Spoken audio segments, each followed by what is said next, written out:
ایک حکیم صاحب ہوا کرتے تھے جو بہت ہی نیک دل اور دیندار تھے، جن کا دواخانہ ایک پرانی عمارت میں تھا۔ حکیم صاحب روز اپنے دواخانہ جانے سے پہلے اپنی بیوی سے کہتے کہ جس چیز کی ضرورت تم کو آج ہے وہ تم ایک کاغذ پر لکھ کر دے دو، تو ان کی بیوی لکھ کر دے دیتی۔ حکیم صاحب اپنی دکان پر جا کر سب سے پہلے اس پرچے کو کھولتے، بیوی نے جو کچھ لکھا ہوتا وہ ان کا حساب لگاتے اور اس کا ٹوٹل کرتے، پھر اللہ سے دعا کرتے کہ یا خدا، میں تیرے حکم تعمیل اور تیری عبادت چھوڑ کر یہاں دنیا داری کے چکر میں بیٹھا ہوں، جیسے ہی تو میری آج کی ضرورت کو پورا کر دے گا میں اسی وقت یہاں سے اٹھ جاؤں گا۔ اور پھر یہی ہوتا، کبھی تو صبح کے 9 بجے یا کبھی 10 بجے حکیم صاحب اپنے مریضوں سے فارغ ہو کر گھر چلے جاتے۔ ایک دن حکیم صاحب نے اپنی دکان کھولی اور رقم کا حساب لگانے کے لیے پرچی کھولی تو وہ پرچی کو دیکھتے ہی رہ گئے۔ ایک لمحے کے لیے تو ان کا دماغ گھوم گیا، ان کو اپنی آنکھوں پر وشواس ہی نہیں ہو رہا تھا، لیکن جلد ہی انہوں نے اپنے آپ پر قابو پا لیا۔ اس پرچے پر آٹے دال کے علاوہ ان کی بیوی نے لکھا ہوا تھا بیٹی کے دہیز کا سامان۔ حکیم صاحب کچھ دیر سوچتے رہے، پھر سب چیزوں کی قیمت لکھنے کے بعد دہیز کے سامان کے سامنے لکھ دیا کہ یہ خدا کا کام ہے اور خدا ہی جانے۔ پھر وہ اپنی کام میں لگ گئے۔ ایک دو مریض آئے تھے جن کو حکیم صاحب نے دوا دے دی۔ اسی وقت ان کی دکان کے سامنے ایک بڑی سی کار آ کر رکی، لیکن کار کے آنے یا کار کے اندر کون ہے ان کو حکیم صاحب نے کوئی توجہ نہ دی، کیونکہ کئی بار کار والے بھی حکیم صاحب کے پاس اپنا علاج کروانے آتے رہتے تھے۔ یہ سب تو روز کا کام تھا۔ جب سارے مریض اپنی دوا لے کر چلے گئے تو کار والے صاحب کار سے باہر نکلے، حکیم صاحب کو سلام کیا اور جا کر ان کی دکان میں بیٹھ گئے۔ تو حکیم صاحب نے کہا کہ اگر آپ کو کوئی دوا لینی ہے تو یہاں اسٹول پر آ کر بیٹھ جائیں تاکہ میں آپ کو چیک کر سکوں، اور اگر آپ کو کسی اور مریض کی دوا لے کر جانی ہے تو آپ اس مریض کی حالت بتا دیں۔ پھر وہ صاحب بولے کہ حکیم صاحب، مجھے لگتا ہے آپ نے مجھے پہچانا نہیں، لیکن بھلا آپ مجھے پہچان بھی کیسے سکتے ہیں، کیونکہ میں آپ سے 15 سال بعد مل رہا ہوں۔ اپنی پہچان کے لیے میں آپ کو اپنی پوری ملاقات کے بارے میں بتاتا ہوں۔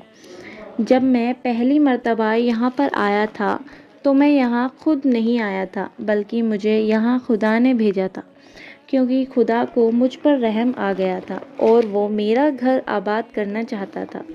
ہوا کچھ ایسا تھا کہ میں اپنے گاؤں جا رہا تھا، تبھی ہماری گاڑی آپ کی دکان کے سامنے آ کر پنچر ہو گئی۔ ڈرائیور گاڑی کا پہیہ لے کر پنچر لگوانے چلا گیا تھا، تبھی آپ نے دیکھا کہ میں گرمی اور دھوپ میں گاڑی کے پاس کھڑا ہوا ہوں۔ پھر آپ میرے پاس آئے اور دکان کی طرف اشارہ کر کے کہا کہ آپ اندر آ کر بیٹھ جائیے، تو میں نے آپ کا شکریہ ادا کیا اور کرسی پر آ کر بیٹھ گیا۔ ڈرائیور نے کچھ زیادہ ہی دیر لگا دی تھی۔ ایک چھوٹی سی بچی بھی میرے پاس کھڑی تھی اور بار بار کہہ رہی تھی کہ مجھے بھوک لگ رہی ہے، اور آپ اسے کہہ رہے تھے کہ بیٹا تھوڑی صبر کرو، ابھی تھوڑی دیر میں چلتے ہیں۔ میں یہ سوچ رہا تھا کہ میں آپ کے پاس کتنی دیر سے بیٹھا ہوں، لگتا ہے مجھے آپ سے کوئی دوا خریدنی چاہیے تاکہ آپ میرے بیٹھنے کا زیادہ محسوس نہ کریں۔ میں نے کہا کہ حکیم صاحب، میں انگلینڈ میں رہتا ہوں، وہاں گئے مجھے 6 سال ہو چکے ہیں۔ جانے سے پہلے میری شادی ہوئی تھی، لیکن آج تک میری کوئی اولاد نہیں ہے۔ میں نے ہر جگہ علاج کروایا، لیکن اب صرف مایوسی ہے۔ آپ نے کہا کہ میرے بھائی توبہ استغفار پڑھو اور اپنے رب سے مایوس نہ ہو، یاد رکھو اس کے خزانے میں کسی چیز کی کمی نہیں۔ اولاد، مال، غم، خوشی، زندگی اور موت سب اسی کے ہاتھ میں ہے۔ کسی ڈاکٹر کے ہاتھ میں شفا نہیں ہوتی اور نہ کسی دوا میں شفا ہوتی ہے۔ اگر شفا ملتی ہے تو وہ خدا کے حکم سے ملتی ہے۔ اولاد دینی ہے تو وہی دینے والا ہے۔ مجھے یاد ہے آپ باتیں بھی کر رہے تھے اور ساتھ پڑیا بھی بناتے جا رہے تھے۔ ساری دوائی آپ نے 2 حصوں میں کر کے انہیں الگ الگ لفافے میں رکھ دی۔ پھر آپ نے مجھ سے پوچھا کہ آپ کا نام کیا ہے؟ میں نے کہا میرا نام افضل ہے۔ آپ نے ایک لفافے پر افضل لکھا اور دوسرے لفافے پر بیگم افضل لکھا۔ پھر دونوں لفافے ایک تھیلے میں ڈال کر دوا کھانے کا طریقہ بتایا۔ میں نے بے دلی سے دوائی لے لی کیونکہ میں تو آپ کو کچھ رقم دینا چاہتا تھا، لیکن پھر دوا لینے کے بعد میں نے پوچھا کہ کتنے پیسے دینے ہیں تو آپ نے کہا میں بس ٹھیک ہوں۔ تو مجھے کچھ سمجھ نہیں آیا تو میں نے دوبارہ پوچھا تو آپ نے کہا کہ آج کا کھاتا بند ہو گیا ہے۔ تو میں نے کہا کہ مجھے آپ کی بات سمجھ میں نہیں آئی۔ وہیں پر ایک شخص اور موجود تھا تو اس نے مجھے بتایا کہ حکیم صاحب نے آج کے گھریلو خرچوں کے لیے جتنی رقم خدا سے مانگی تھی وہ خدا نے انہیں دے دی، زیادہ رقم تو وہ نہیں لے سکتے۔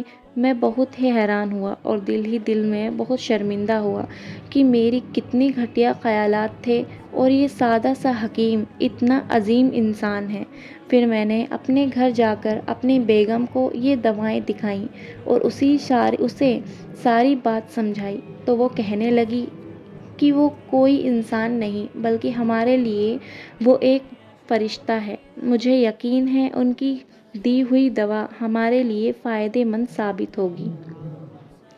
حکیم صاحب آج میں 3 بچوں کا باپ ہوں۔ خدا نے آپ کو ہماری مدد کا وسیلہ بنایا۔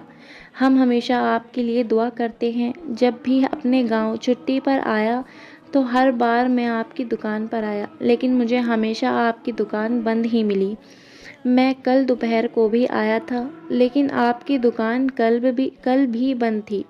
وہیں ایک آدمی کھڑا تھا، اس نے کہا کہ اگر آپ کو حکیم صاحب سے ملنا ہے تو آپ صبح 9 بجے آ جائیں ورنہ ان سے ملنا مشکل ہے۔ اس لیے میں آپ سے ملنے صبح آیا ہوں۔ جب 15 سال پہلے میں نے آپ کی دکان میں آپ کی چھوٹی بچی دیکھی تو میں نے بتایا تھا کہ اسے دیکھ کر مجھے میری بھانجی یاد آ رہی ہے۔ میری بھانجی کی شادی اس مہینے ہی ہونی تھی۔ ان کی شادی کا سارا خرچہ میں نے اپنے ذمے لیا تھا۔ میں نے اسے پیسے بھجوائے تھے کہ وہ اپنی مرضی کی چیزیں خرید لے۔ اسے بخار تھا لیکن اس نے کسی کو نہیں بتایا۔ وہ بخار کی دوائیاں کھاتی رہی اور گھومتی رہی۔ پھر ایک دن وہ بازار میں بے ہوش ہو کر گر گئی۔ اسپتال میں جانے کے بعد پتہ چلا کہ اس کو بہت تیز بخار ہے اور وہ بے ہوشی کی حالت میں ہی دنیا سے چلی گئی۔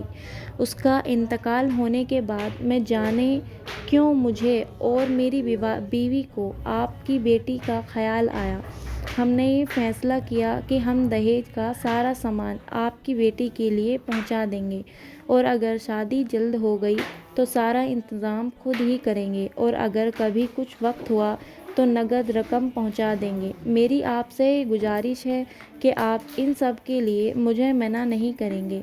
یہ سن کر حکیم صاحب حیران ہو گئے اور پریشان تھے اور پھر بولے افضل صاحب آپ جو کچھ کہہ رہے ہیں مجھے تو یقین نہیں ہو رہا۔ میں نے آج صبح بیوی کے ہاتھ سے لکھی ہوئی پرچی دیکھی تو گھر کے کھانے پینے کے سامان کے ساتھ بیٹی کے دہیج کا سامان لانے کو لکھا ہوا تھا اور آپ خود دیکھ لیں کہ پرچی پر کیا لکھا ہوا ہے۔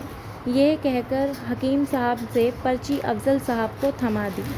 افضل صاحب نے جب پرچی دیکھی تو وہ حیران رہ گئے۔ اس پر لکھا تھا کہ خدا کا کام ہے، خدا ہی جانے۔ حکیم صاحب نے کہا کہ افضل صاحب یقین مانیے جو بھی میری بیوی نے پرچی میں لکھا ہو آج تک ایسا نہیں ہوا کہ ان سب چیزوں کو لانے کا بندوبست نہیں ہوا ہو۔